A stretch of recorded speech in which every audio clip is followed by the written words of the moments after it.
ধন্যবাদ। লগতে আমাৰ মাজত আছে জলসম্পদ বিভাগৰ মাননীয় মন্ত্ৰী শ্ৰীযুত পীযুষ হাজৰিকা, চাহ জনজাতি আৰু শ্ৰমিক কল্যাণ বিভাগৰ মাননীয় মন্ত্ৰী শ্ৰীযুত সঞ্জয় কিচন,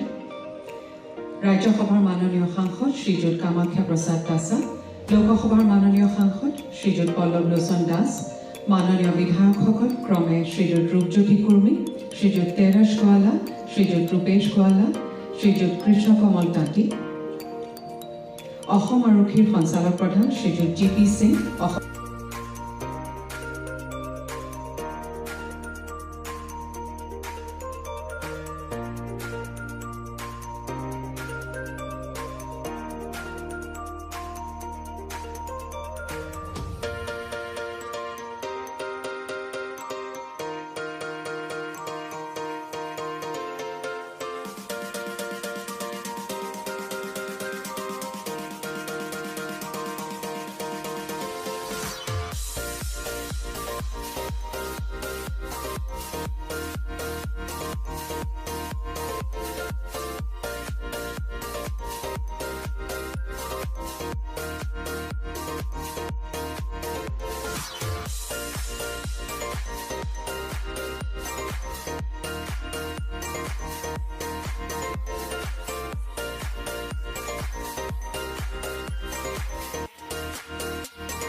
আমাৰ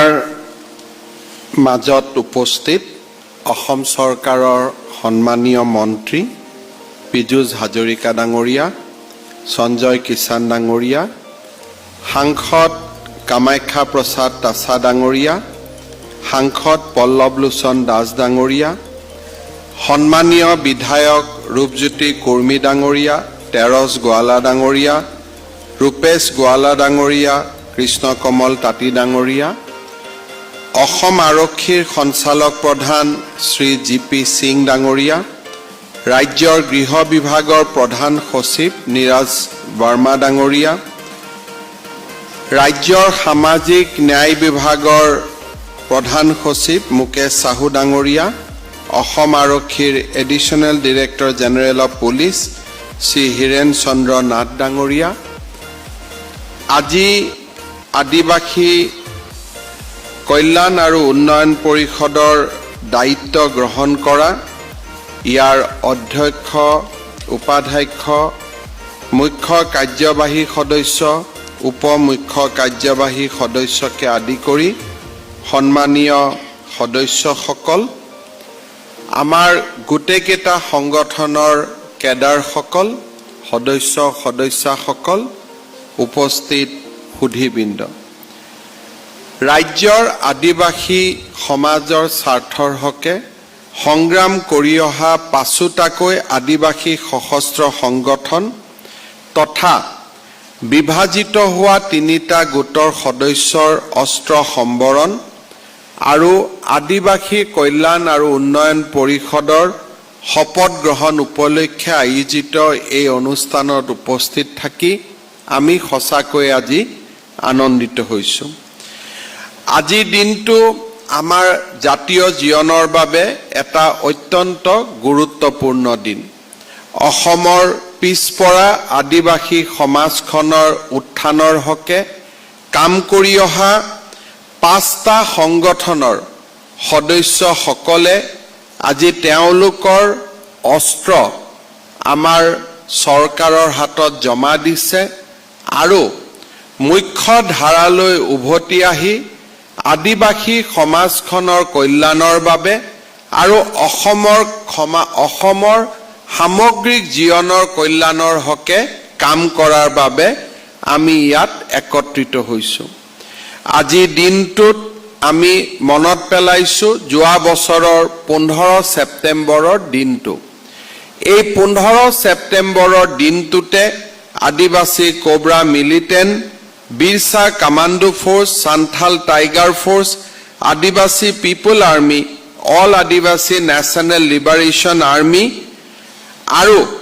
আকমা, BCF আৰু আলনাৰ 3টা বিভাজিত গোটৰ প্ৰতিনিধিয়ে ভাৰত চৰকাৰ আৰু অসম চৰকাৰৰ প্ৰতিনিধি বৰ্গৰ উপস্থিতিত এক শান্তি চুক্তি স্বাক্ষৰিত কৰিছিল। এই শান্তি চুক্তি স্বাক্ষৰ কৰাত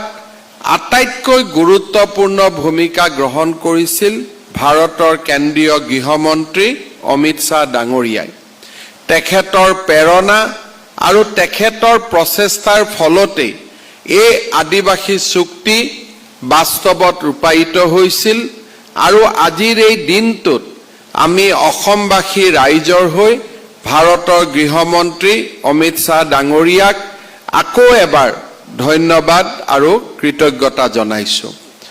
আমাৰ মাজত আজি আমি আকৌ এবাৰ কৃতজ্ঞতা জনাইছোঁ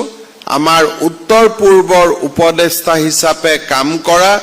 শ্ৰী এ.কে. মিশ্ৰ ডাঙৰীয়াক, যাৰ প্ৰচেষ্টাত আদিবাসী সংগঠনসমূহৰ লগত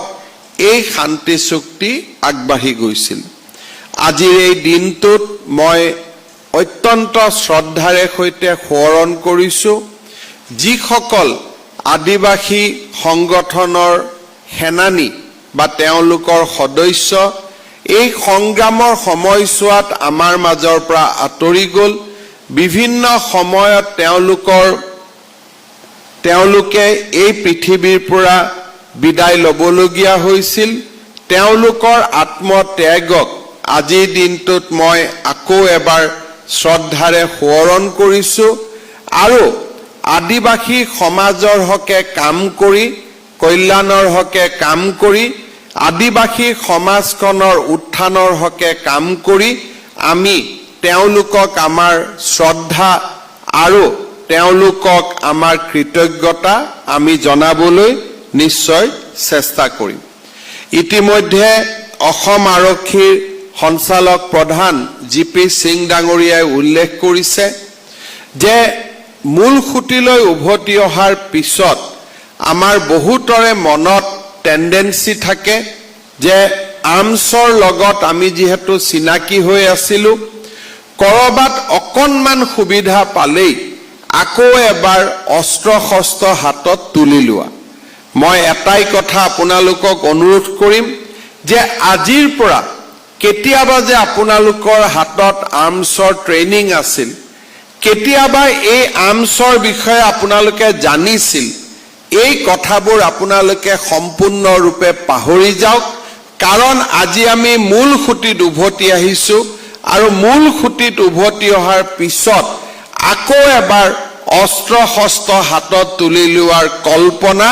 আমি কেতিয়াও কৰিব নালাগে। আমাৰ সমাজত এচাম লোক থাকে যোনে শান্তি নিবিচাৰে, এচাম লোক থাকে যোনে আমাৰ জাতিৰ কল্যাণ নিবিচাৰে, আমাৰ ৰাজ্যখনৰ কল্যাণ নিবিচাৰে। তেওঁলোকে বিভিন্ন সময়ত আপোনালোকৰ ওচৰলৈ যাব, আপোনালোকক ক'ব যে একো কাম নহ'লেই দেখোন, গতিকে তোমালোকে আকৌ এবাৰ অস্ত্ৰ হাতত তুলি লোৱা। কাম হওক বা নহওক, গণতন্ত্ৰত আমি গণতান্ত্ৰিকভাৱে চৰকাৰৰ লগত কথা পাতিব পাৰোঁ। কাম নহ'লে আমি আলোচনা কৰিব পাৰোঁ। কাম নহ'লে কাম হোৱাৰ ৰাস্তা কথা বতৰা পাতি আমি নিৰ্মাণ কৰিব পাৰোঁ। কিন্তু অস্ত্ৰ শস্ত্ৰ হাতত লৈ নিৰীহ ৰাইজৰ তেজৰ ফাকু খেলাৰ আমাৰ কাৰো অধিকাৰ নাই। আমি যেতিয়া জীৱন কাকো উভতাই দিব নোৱাৰোঁ, জীৱন কাঢ়ি লোৱাৰো অধিকাৰ আমাৰ কাৰো হাততেই নাই। আমি যদি কাৰোবাক জীৱন ঘূৰাই দিব পাৰিলোহেঁতেন, তেতিয়াহ'লে জীৱন কাঢ়ি লোৱাৰ যুক্তিযুক্ততা থাকিব পাৰিলেহেঁতেন যে মই কাৰোবাক মাৰিবও পাৰোঁ আৰু মই কাৰোবাক জীৱনো দিব পাৰোঁ। কিন্তু আমি যিহেতু জীৱন দিব নোৱাৰোঁ, সেইকাৰণে কাকো মৰাৰ অধিকাৰো আমাৰ নাই। এই কথাকেইষাৰ আমি নিশ্চয় আজিৰ পৰা সদায় মনত ৰাখিম আৰু আজিৰ পৰা আৰ্মছ, এমুনেশ্যন, আমাৰ সংগঠন এইসমূহৰ পৰা আমি উভতি আহিম আৰু ৰাষ্ট্ৰ নিৰ্মাণৰ কামত, অসমৰ নিৰ্মাণৰ কামত আৰু আমাৰ পিছপৰা আদিবাসী সমাজৰ কল্যাণৰ বাবে আমি নিজক উৎসৰ্গা কৰিম। আদিবাসী সমাজখনৰ কল্যাণ হ'ব যিটো মুহূৰ্তত আজি যোগদান কৰা প্ৰতিজন ল'ৰা ছোৱালীয়ে এটা গঠনমূলক দৃষ্টিভংগীৰে আমি আগবাঢ়ি যাবলৈ প্ৰচেষ্টা কৰোঁ। আজি আদিবাসী সমাজৰ কল্যাণৰ বাবে আমাৰ চুক্তি অনুসৰি আদিবাসী কল্যাণ আৰু উন্নয়ন পৰিষদে শপত গ্ৰহণ কৰিছে। আমি তেখেতসকলক চুক্তি অনুসৰি যি উন্নয়নমূলক আঁচনিৰ আমি প্ৰতিশ্ৰুতি দিছিলোঁ তাক আমি পালন কৰাৰ উপৰিও আমি বছৰিকীয়া তেওঁলোকৰ হাতত আমি পুঁজিৰ যোগান ধৰিম, যাতে তেখেতসকলে আদিবাসী সমাজৰ শিক্ষা সংস্কৃতিৰ বাবে আৰু তাৰ সমান্তৰালভাৱে আমাৰ সমাজখনৰ উন্নয়নৰ বাবে কাম কৰি যাব পাৰে। মই আমাৰ কল্যাণ পৰিষদক আহ্বান জনাম যে আমাৰ আদিবাসী ল'ৰাসকলৰ মাজত, ছোৱালীসকলৰ মাজত স্কিল কেনেকৈ আমি ট্ৰেইনিং কৰাব পাৰোঁ, স্কিলৰ ওপৰত, স্কিল এম্পাৱাৰমেণ্ট বা স্কিল ট্ৰেইনিঙৰ ওপৰত আমি গুৰুত্ব দিব লাগে, যাতে তেখেতসকলে একোজন উপযুক্ত যুৱক হৈ তেওঁলোকে সমাজৰ বহল বুকুত আগুৱাই যাব পাৰে। আজি আমি আদিবাসী সমাজখনৰ কল্যাণৰ বাবে চাহ বাগিচা অঞ্চলত শিক্ষাৰ মানদণ্ড আমি বৃদ্ধি কৰাৰ বাবে কাম কৰিছোঁ। 119খন আমি বিদ্যালয়, উচ্চ মাধ্যমিক বিদ্যালয় নিৰ্মাণ কৰিছোঁ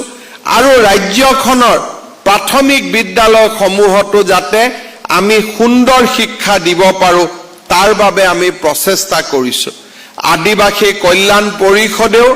আমাৰ যেতিয়া বিদ্যালয়সমূহৰ উত্থানৰ বাবে কাম কৰিব, আমি আমাৰ লক্ষ্যত বহুগুণে আগুৱাই যাবলৈ আমি সক্ষম হ'ম। আমাৰ ৰাজ্যৰ আজি মেডিকেল কলেজে হওক, ইঞ্জিনিয়াৰিং কলেজে হওক, আজি প্ৰত্যেকটো উচ্চ শিক্ষাৰ অনুষ্ঠানত আদিবাসী লোকসকলৰ বাবে আমি আসন সংৰক্ষণ কৰিছোঁ। চাওঁতে মেডিকেল কলেজত 30খনকৈ আসন অকল আদিবাসী আৰু চাহ জনগোষ্ঠীৰ বাবে আজি সংৰক্ষণ কৰা হৈছে। বছৰত আমি 30জন ডক্তৰ নিৰ্মাণ কৰিব পাৰোঁ। যোৱাকালি আমাৰ কেবিনেটত সিদ্ধান্ত হৈছে যে BSc নাৰ্ছিং, ANM নাৰ্ছিং আৰু আমাৰ GNM নাৰ্ছিঙতো আদিবাসী ল'ৰা ছোৱালীৰ কাৰণে আমি চিট ৰিজাৰ্ভেশ্যন কৰিম।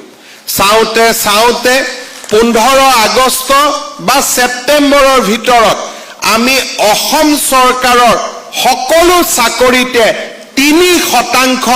আদিবাসী লোকৰ বাবে, চাহ জনগোষ্ঠীৰ লোকৰ বাবে আমি আসন সংৰক্ষণ কৰিব খুজিছোঁ। অৰ্থাৎ 100টা যদি পুলিচৰ দৌৰা হয়, 3টা আমাৰ আদিবাসী ল'ৰাসকলে, ছোৱালীসকলে নিশ্চিতভাৱে পাব পাৰিব। অহা কেবিনেটত আমি কলেজ আৰু ইউনিভাৰ্চিটিসমূহতো আদিবাসী ল'ৰা ছোৱালীৰ কাৰণে চিট সংৰক্ষণৰ আমি ব্যৱস্থা কৰিম, যাতে কলেজতো চিট থাকে, ইউনিভাৰ্চিটিতো চিট থাকে আৰু ITI সমূহতো আমি আদিবাসী ল'ৰা ছোৱালীৰ কাৰণে আমি চিটৰ ৰিজাৰ্ভেশ্যন কৰিম। তাৰ উপৰিও আমাৰ আদিবাসী কল্যাণ পৰিষদৰ ফালৰ পৰাও বছৰি এক নিৰ্দিষ্ট সংখ্যক ছোৱালীক GNM শিকাব পাৰিব, ANM শিকাব পাৰিব আৰু যিবিলাক দুখীয়া ঘৰৰ ল'ৰা ছোৱালীক আমি আগুৱাই অনাৰ প্ৰয়োজনীয়তা আছে তেওঁলোকক আমি স্কলাৰশ্বিপ আদি দিব পাৰিম।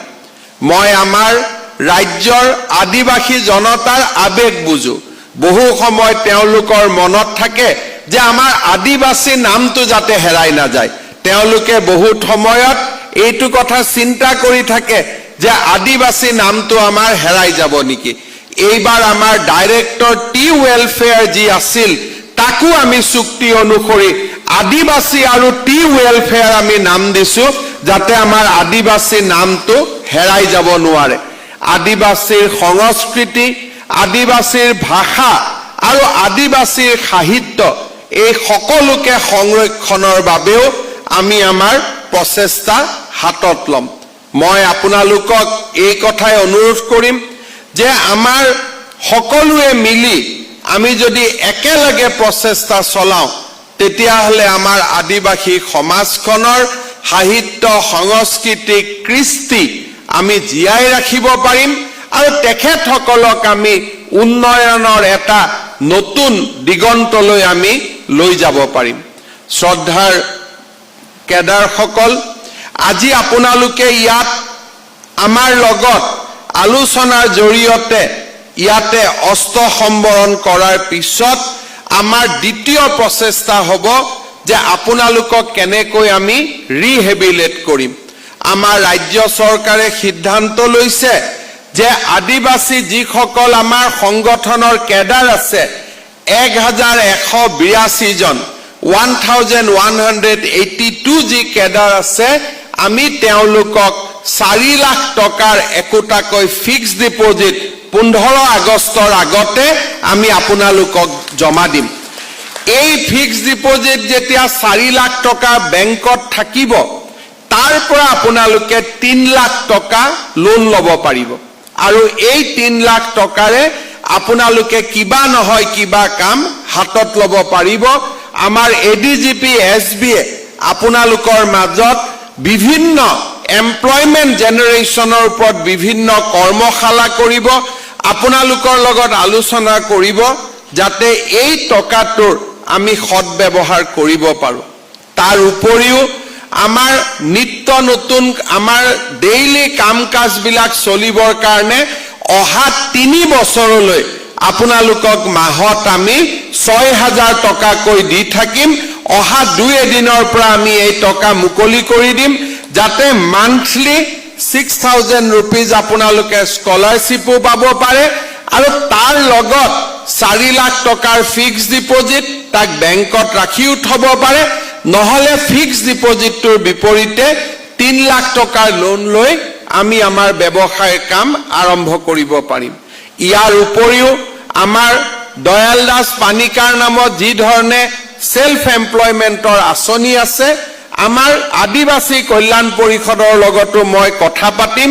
যাতে কেডাৰ সকলৰ উপৰিও আদিবাসী লৰা ছোৱালী সকলকো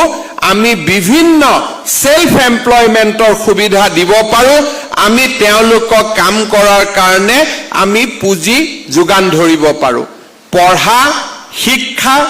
সেলফ এমপ্লয়মেন্ট চৰকাৰী চাকৰি 3% ৰিজাৰ্ভেশন হ'বই চাওতে বহুত লৰা ছোৱালী আদিবাসী লৰা ছোৱালীয়ে চৰকাৰী চাকৰি পাব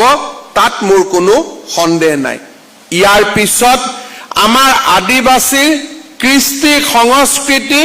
আৰু আমাৰ উপাসনাৰ স্থলী বহু লোকে বেলেগ বেলেগ ধৰ্মত গৈছে সেয়া নিজৰ কথা কিন্তু যিসকলে পুৰণা ধৰ্মৰ লগত জড়িত হৈ আছে তাৰ উপাসনাৰ স্থলীসমূহ আমি নিৰ্মাণ কৰাৰ বাবে আমি আমাৰ প্ৰচেষ্টা হাতত লৈছো যিসকলে নিজৰ স্বাধীন ধৰ্ম কোনে কি পালন কৰিব স্বাধীনতা কিন্তু পুৰণা আমাৰ যদি কোনোবাই ধৰ্ম উপাসনা কৰিব খোজে তাৰ কাৰণেও আমি উপাসনাৰ স্থানসমূহ আমি নিৰ্মাণ কৰাৰ ক্ষেত্ৰত অসম দৰ্শন আদিৰ জৰিয়তে আমি সহায় সাহায্য আগবঢ়াব পাৰিম মোৰ এটা ডাঙৰ চিন্তা আছে যে আমাৰ আদিবাসী গাঁওসমূহত যোৱা ৰাস্তা ঘাটৰ অৱস্থা খুব বেয়া বাগানত যোৱা ৰাস্তাটো কিবা কিবি অলপ ঠিক হৈ থাকে কিন্তু গাঁৱৰ ৰাস্তাবিলাক আমাৰ খুব বেয়া মই আদিবাসী কল্যাণ পৰিষদৰ পৰা এখন লিষ্ট বিচাৰিম যাতে আমি আদিবাসী গাঁৱত যোৱা ৰাস্তাসমূহ সুন্দৰ কৰি আমি বনাব পাৰো প্ৰত্যেকখন গাঁৱৰ ৰাস্তা ঘাট যাতে আমি সুন্দৰ কৰি নিৰ্মাণ কৰিব পাৰো কাৰণ ৰাস্তা ভাল হলে আমাৰ আদিবাসী ৰাইজৰ যথেষ্টখিনি উন্নয়ন হ'ব আৰু তাক মই অন্তৰেৰে সৈতে বিশ্বাস কৰো শ্ৰদ্ধাৰ ৰাইজ ইয়াৰ উপৰিও আমাৰ আদিবাসী সমাজখনৰ আমি যাতে উন্নয়ন কৰিব পাৰো আদিবাসী সমাজখনৰ যাতে আমি কল্যাণ কৰিব পাৰো যতে যতে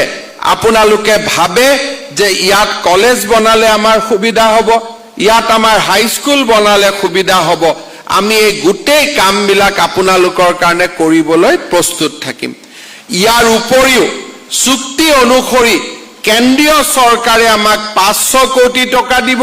ৰাজ্য চৰকাৰে আমাক 500 কোটি টকা দিব ইমিডিয়েটলি আদিবাসী কল্যাণ পৰিষদে আমাৰ ভাল সেক্ৰেটাৰী আমি লগে লগে নিযুক্তি কৰিম এই 1000 কোটি টকাৰ আমি ডিপিআৰ বনাব লাগিব আৰু এই 1000 কোটি টকা আমি আদিবাসী লোকৰ বাবে বিভিন্ন ইনষ্টিটিউট স্থায়ী সম্পদ আমি বনাব লাগিব যাতে আমাৰ ITI হয় কলেজ হয় স্কুল হয় আমাৰ সাংস্কৃতিক কেন্দ্ৰ হয় এই 1000 কোটি টকা আমি একৰ্ডত কেনেকুৱা ধৰণৰ প্ৰজেক্ট ল'ব পাৰি তাৰ লিষ্ট আছে সেই অনুসৰি আমি প্ৰজেক্টবোৰ হাতত ল'ব পাৰিম আৰু আমি প্ৰজেক্টবোৰ হাতত ল'লে আমি সেই প্ৰজেক্টবিলাকৰ জৰিয়তে আমি সমাজখনক আগুৱাই লৈ যাব পাৰিম আজি মই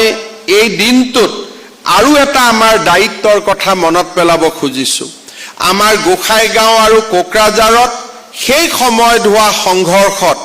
বহুত মানুহৰ ঘৰ ভস্মীভূত হৈছিল মাটি পোৱা নাছিল আৰু সেই সময়ত পোৱা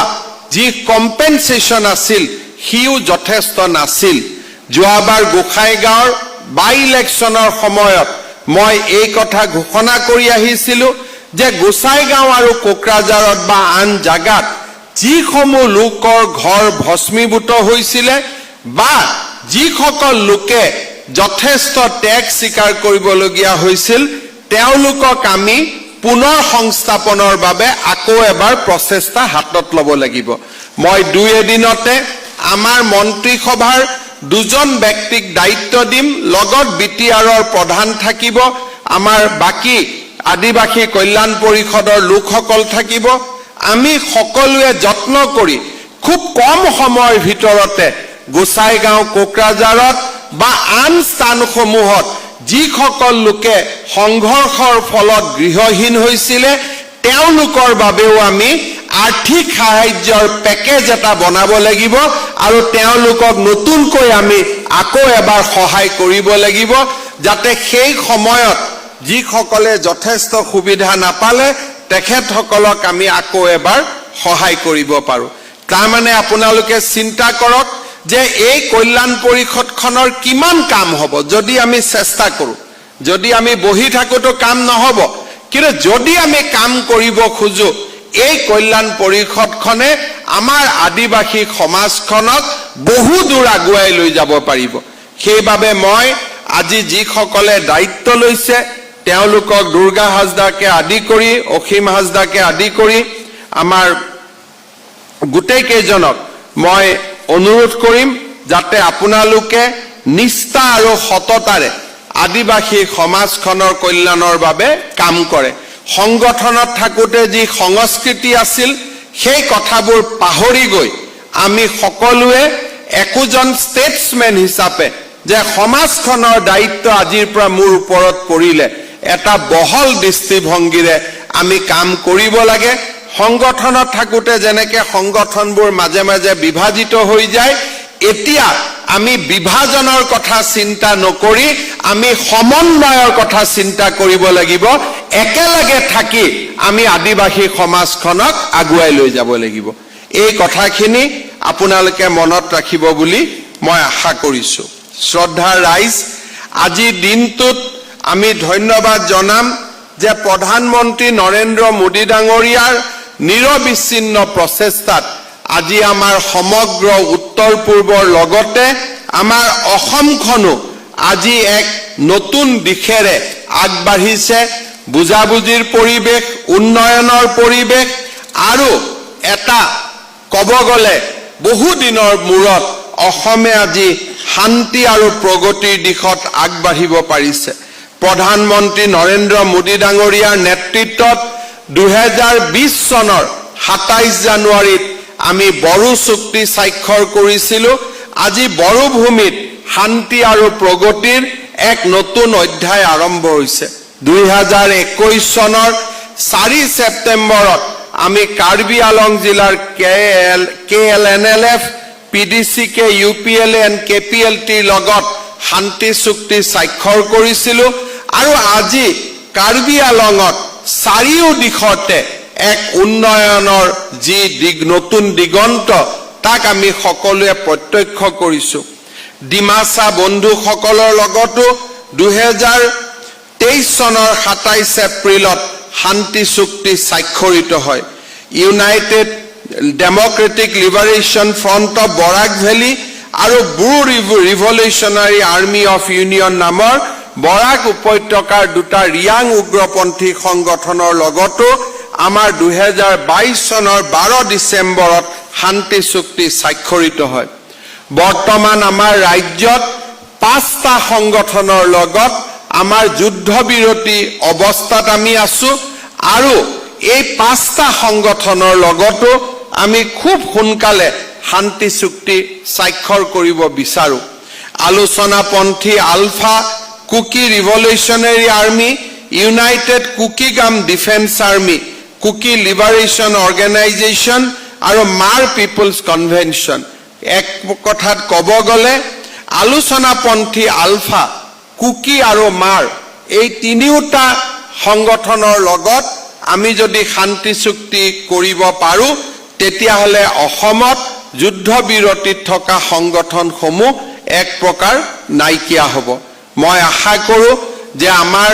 ভাৰত চৰকাৰৰ গৃহ বিভাগ আৰু ৰাজ্য চৰকাৰৰ গৃহ বিভাগৰ তৎপৰতাত এই চুক্তিসমূহো আমি যাতে সোনকালে স্বাক্ষৰ কৰিব পাৰোঁ। আজি আপোনালোকে দেখিছে যে আমাৰ ৰাজ্যখনত অশান্ত অঞ্চল আইন ডিষ্টাৰ্ব এৰিয়া এক্ট সমগ্ৰ ৰাজ্যখনতে বহু শতিকা জুৰি বলবৎ হৈ আহিছিল। আজি অসম আৰক্ষীৰ ত্যাগ, ভাৰতীয় সেনাৰ আত্ম উৎসৰ্গা আৰু বিভিন্ন সংগঠনসমূহৰ সদিচ্ছাৰ ফলত আজি আমাৰ ৰাজ্যখনৰ প্ৰায়বোৰ অঞ্চলৰ পৰাই ডিষ্টাৰ্ব এৰিয়া এক্ট আজি উইড্ৰ হৈছে। সশস্ত্ৰ বাহিনীৰ বিশেষ ক্ষমতা আজি আমি প্ৰত্যাহাৰ কৰিছো। এতিয়া মাত্ৰ তিনিচুকীয়া, ডিব্ৰুগড়, চৰাইদেউ, শিৱসাগৰ, যোৰহাট, গোলাঘাট আৰু কাৰ্বি আলং আৰু ডিমা হাছাও জিলা, এইকেইখন জিলাতে আমাৰ arm force special power act বলবৎ হৈ আছে। অসম আৰক্ষীৰ সঞ্চালক প্ৰধানৰ নেতৃত্বত আৰু অসম আৰক্ষীৰ জোৱানসকলৰ বা আমাৰ অফিচাৰসকলৰ যি বৰ্তমান যি কৰ্ম প্ৰেৰণা আৰু অসমৰ ৰাইজৰ শান্তিৰ প্ৰতি যি বিশ্বাস, অসমৰ ৰাইজৰ বিকাশৰ প্ৰতি যি আস্থা, এই গোটেইবিলাকক দেখি মই নিশ্চিতভাৱে ক'ব পাৰোঁ যে খুব কম সময়ৰ ভিতৰতে আমি নিশ্চয় ৰাজ্যখনৰ পৰাই একেবাৰে arm force special power act আমি উইড্ৰ কৰিব পাৰোঁ। তেনে এটা দিনৰ বাবে মই ভগৱানৰ ওচৰত প্ৰাৰ্থনা কৰিছোঁ আমি যাতে খুব সোনকালে এই দিনটো দেখা পাওঁ। মই বিশ্বাস কৰোঁ প্ৰধানমন্ত্ৰী নৰেন্দ্ৰ মোদী ডাঙৰীয়া আৰু গৃহমন্ত্ৰী অমিত শ্বাহ ডাঙৰীয়াৰ আমাৰ প্ৰতি থকা সদিচ্ছা আৰু আমাৰ অসমবাসী ৰাইজৰ আমাৰ প্ৰতি থকা আশীৰ্বাদ, এই গোটেইবিলাকলৈকে যেতিয়া মই দৃষ্টি দিওঁ তেতিয়া মোৰ মনটো আত্মবিশ্বাসেৰে ভৰি পৰে যে এনেকুৱা দিনবোৰ দেৰিকৈ অহাৰ পৰিৱৰ্তে নিশ্চয় যেন সোনকালে আহিব তেনেকুৱা মোৰ মনত আহে। আৰু মই বিশ্বাস কৰোঁ যে আমি নিশ্চয় এনে বহুত ভাল ভাল খবৰ এই অহা দিনবিলাকতে আমি লাভ কৰিবলৈ সক্ষম হ'ম। আজিৰ এই দিনটোত মই পুনৰ এবাৰ আলোচনাৰ মঞ্চত নথকা একমাত্ৰ সংগঠন পৰেশ বৰুৱা ডাঙৰীয়াৰ নেতৃত্বৰ আলফাৰ প্ৰতিও মই আলোচনাৰ মঞ্চলৈ ঘূৰি অহাৰ বাবে আহ্বান জনাম। অসমৰ নৱপ্ৰজন্মই এতিয়া বিকাশৰ জৰিয়তে জাতিৰ সমস্যাসমূহ সমাধান কৰাৰ কথা আজি অগ্ৰাধিকাৰ দিয়ে। আজি অসমৰ চাৰিওফালে আমি যুৱক যুৱতীসকলৰ সপোন আমি বাস্তৱত ৰূপায়িত কৰিব পাৰিছোঁ। 1 লাখ ল'ৰা ছোৱালীক চৰকাৰী চাকৰি দিয়া এনে প্ৰচেষ্টাসমূহে আজি অসমত আত্মবিশ্বাসৰ এক নতুন পৰিৱেশ সৃষ্টি কৰিছে। সমন্বয়ৰ বাতৰি, আজি বিটিআৰতো সাম্প্ৰদায়িক সংঘৰ্ষ নাই। সমগ্ৰ অসমতে আজি জাতি উপজাতিৰ মাজত সমন্বয়ৰ এটা নতুন সাঁকো নিৰ্মাণ হৈছে। আদিবাসী সম্প্ৰদায়ে হওক, জনজাতীয় সম্প্ৰদায়ে হওক অনুসূচিত জাতিৰ লোকে হওক আজি পিছপৰা সমাজৰ লোকে আমাৰ বহল সমাজখনৰ লগত থিয় হৈ নিজৰ অধিকাৰো সাব্যস্ত কৰিছে আৰু আমাৰ অসমখনৰ সৰ্বাংগীন উন্নয়নৰ বাবেও আজি বৰঙণি আগবঢ়াইছে মই বিশ্বাস কৰোঁ আমাৰ মাজত নিশ্চয়